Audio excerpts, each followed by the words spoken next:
उड़ीसा की पवित्र धरती पर एक गांव था, बालिया गांव। वहीं पर जन्मे थे एक निर्धन पर बेहद भक्तिपूर्ण इंसान।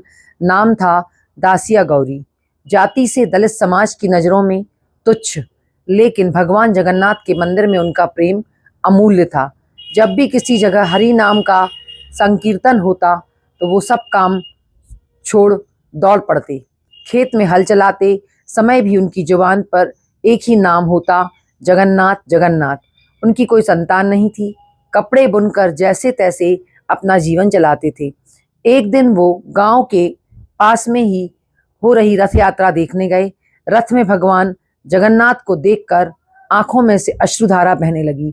उनको चारों ओर जगन्नाथ जी की आंखें दिखने लगीं। घर लौटे तो जब पत्नी ने चावल व साग परोसा तो साग के बीच भी जगन्नाथ जी की आंखें दिखने लगी। तो वे खाना छोड़ हरि नाम जपने लगे व झूमने लगे और नाचने लगे। ये देखकर गांव वाले उन पर हंसने लगे।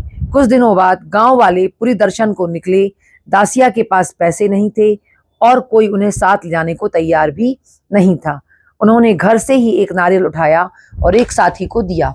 कहा, अरुण स्तंभ के पास खड़े होकर कहना, ये नारियल दासिया ने भेजा है। यदि भगवान हाथ आगे ना बढ़ाएं तो नारियल वापस ले आना। साथी हंसा और बोला, ठीक है, लेकिन मन में सोचा कि भगवान इस नीच जाति के व्यक्ति का नारियल क्यों स्वीकार करेंगे। लेकिन जैसे ही उस साथी ने पूरी मंदिर में अरुण स्तंभ के पास खड़े होकर दासिया की कही बात दोहराई, तभी अचानक से दो दिव्य हाथ प्रकट हुए, नारियल लिया और वह अदृश्य हो गए और सब स्तब्ध हो गए। एक दिन वो घर के बगीचे से कुछ आम लेकर मंदिर के बाहर पहुंचे। कहा कि मैं अंदर नहीं आ सकता, लेकिन मेरे प्रभु तो बाहर आ सकते हैं। यही बोलकर टोकरी समेत रास्ते में बैठ गए।